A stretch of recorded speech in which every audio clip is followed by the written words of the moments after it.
Why is my cup?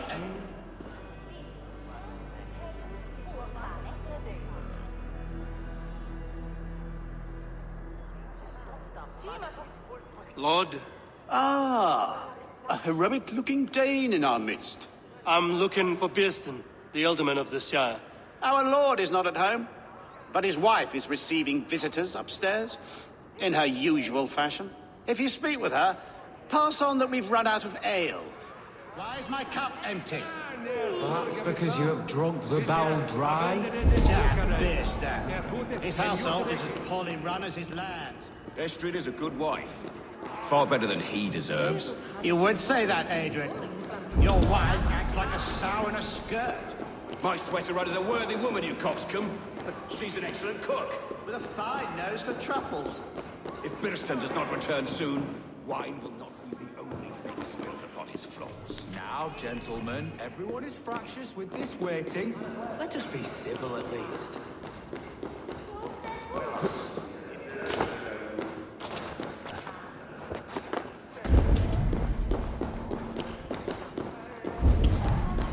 Bearston's things disrespect you, lady.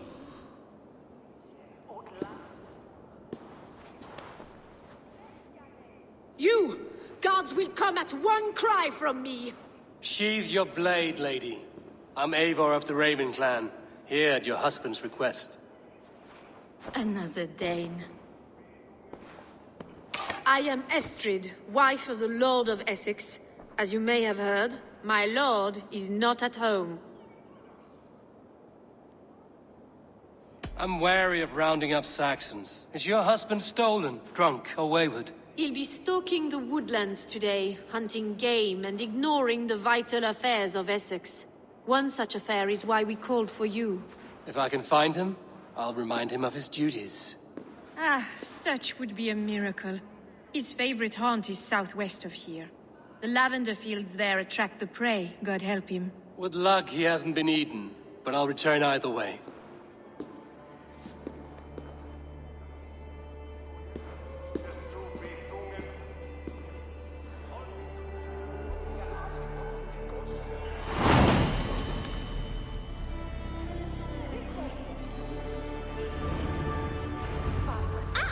Patience is a godly virtue, Adred. Even the saints retire waiting for Bearston to hang up his bow. Dear Estrid, we must discuss the affairs of this land, with or without him.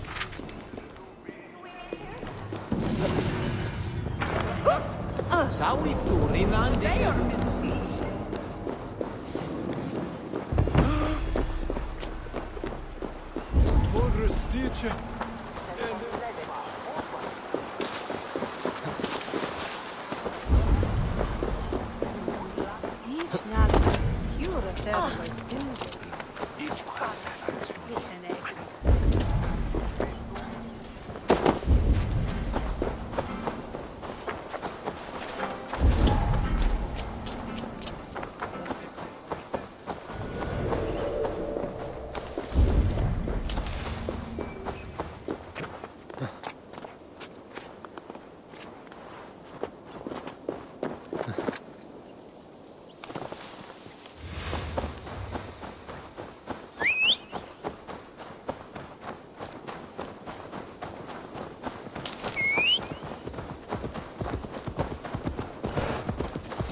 Hunting is a fine sport, but I hope the alderman has not become the prey. No good comes from a camp this bloody. The remains of the hunting party. This one was savaged by a large animal.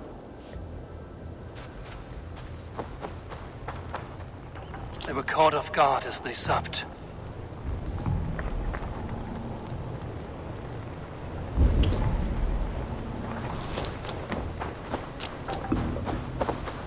They They were attacked by a beast. Something strong enough to kill a horse.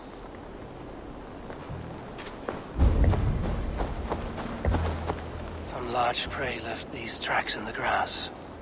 The hunters were prey to a large beast or two. I can only hope that Bjersten still lives.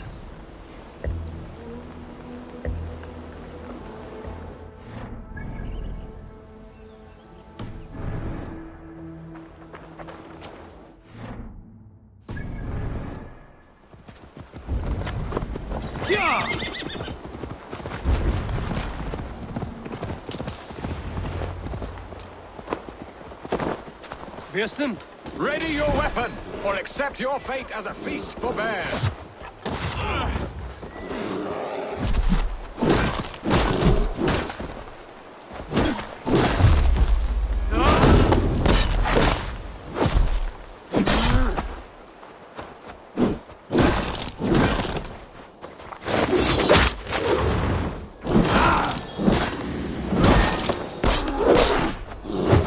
Well fought, friend. I would not have survived this ambush without you.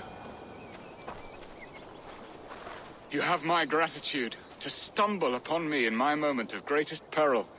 Perhaps you were God-sent. I'm Estrid sent. Your wife and the Thanes of Essex both want your balls on a blacksmith's anvil. When do they not? You could return and report that the savage claw took me. Poor Bjersten, his exit pursued by a bear. And make the beast Lord of Essex in your stead. No doubt my Estrid would prefer his velvet paws to my calloused hands. So, who are you? A sellsword?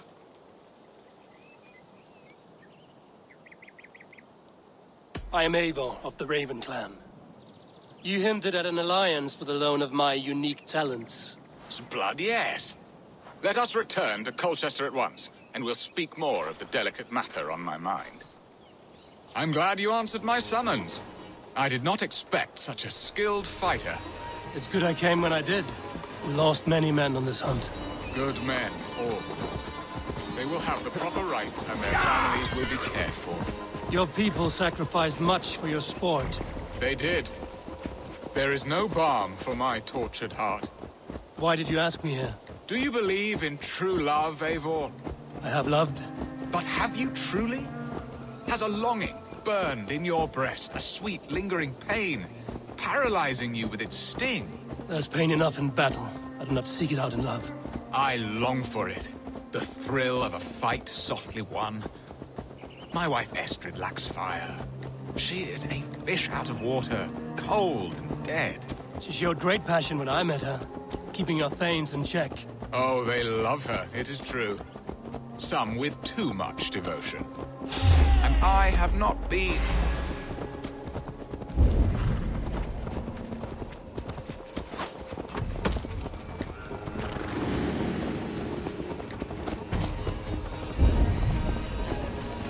If they see me, this will get messy. Oh, they love her, it is true. Some with too much devotion. And I have not been a good and attentive husband. I have always been a plucked goose in matters of love. And a piss-poor ruler to boot. Strong must be the hand that steers the ship, Bjersten. My hand would rather tug the catgut of a well-crafted bow. My eyes narrowing at the sight of prey. Aye, a crown sits heavy on the Then head. let us run wild and free in the woods as the wolves do. Live on our wits, prowl and stalk and feast. You have a romantic way about you, Bjersten. Do not fret. My guards will not worry you when we are together. You mismark me if you think I'm capable of worry. Have you built your city in the ruins of another? No, these builders are lost to the annals of time. Far advanced of the Saxon hovels of Wattle and Daub. I have ambition to build a great palace myself, with mosaics and balmy courtyards. What stops you? That which stops all but the most creative minds. Coin, imagination, talent. And your people? Is Essex happy? That is a question I never really ponder. I suppose they are. I hope they are.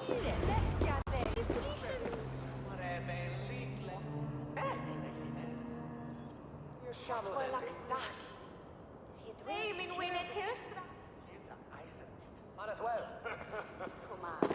ready to help me fend off the spears of their displeasure? Let them speak their woes. I'll advise you if I can. Who is this owl, Bearston, that twitters in your ear? An advisor, nothing more. Here to help Essex navigate her brewing storms. Now, my dear brethren, Adrid, perhaps you will start us off. What troubles you? You're a disgrace, Bearstan. Couldn't get a sow pissed in an alehouse. Alfred's men are crawling all over Essex. King Alfred, yes. Though it is within his right, the constant presence of his men is certainly an issue.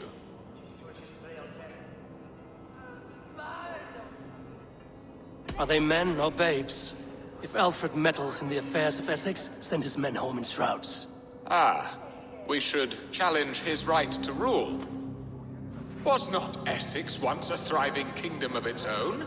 We should fight, yes, fight! And you, Wyatt, what do you say? Your preparations for the Lammas Festival. How can you think of spending so much coin when your people are starving?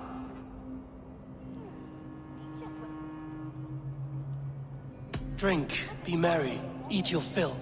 Sing of great battles, for tomorrow we may die. There's no problem that mead and song can't solve. Do we not deserve such mirth? A great feast and happiness? The dark days of winter approach. Let us drink them away. And Aldrich, do you yap like a she-hound as Adrid does? You know my thoughts, Bearston. The feared. How can we give men to Alfred for his wars when our harvest suffers day by day?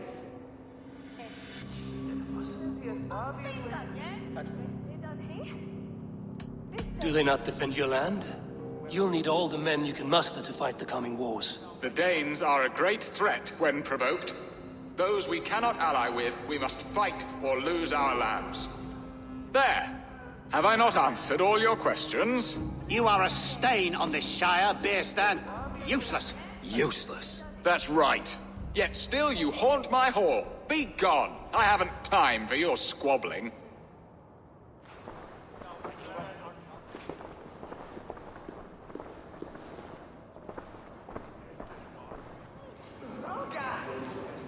That ceased their prattling.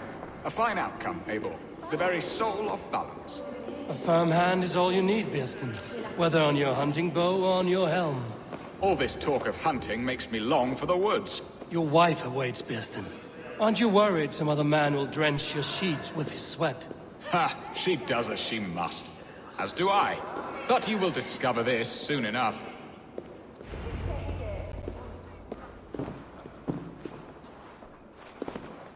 You have done the impossible, Dane. Returned my errant gander to his coop. My pettish love. Such a stormy countenance clouds the sun of my return. Your thanes drank the ale the abbot gifted us.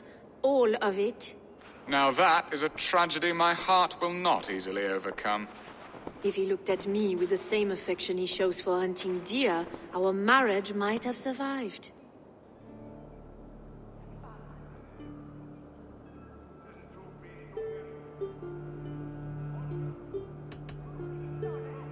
Essex seems at odds with itself. Have you called me here to fix the many problems I've already seen today? No, no, I would not inflict the infighting of my thanes upon you, Eivor. Our matters are more delicate. And of a more personal bent, requiring a finesse and discretion that these Saxons often lack. So, what do you need of me? Our affairs are more of heart than of state, Eivor. What little passion there was between us faded into bickering long ago. We would have our freedom, Eivor. I from my wife, and my wife from Essex. I'm too sharp a weapon for so soft a task. Why not part and be done with it? Oh, were I a Dane, and divorce as simple as a slit throat. But it's not so easy as that.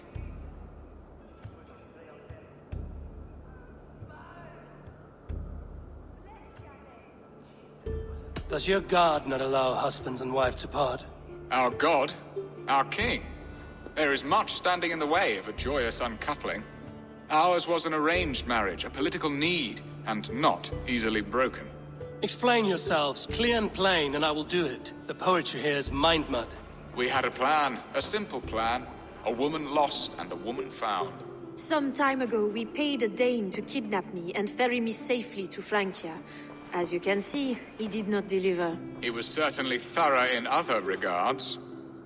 Some Norse can be quick to take coin and slow to earn it. If I give my word, it is not broken. Could we try the kidnap again? Much of the planning is done. It would only take a more trustworthy overseer. It should be a bold venture if we do. Loud and brash and seen by all. During our Llamas festival, merry peasants and guards with wandering eyes. Your return to Francia would need a swift ship, with a captain ready to leave England. We could ask him. I would have thought his steed and seamen spent. Come find me in the market, Eivor. Our unwelcome guests require food and ale to soften their anger. My wife is a gracious and attentive host, Eivor. The only thing that keeps my braying thanes at bay.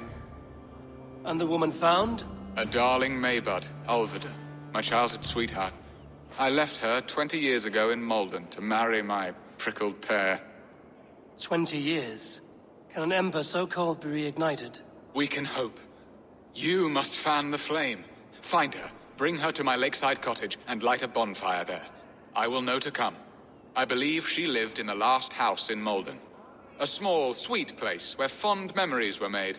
I will do as you both ask, and ask Freya for success in this love game. Good luck in your endeavors, Eivor. I pray you find my Alvida with a fair face and a yearning heart. Now, should I look for Alvida?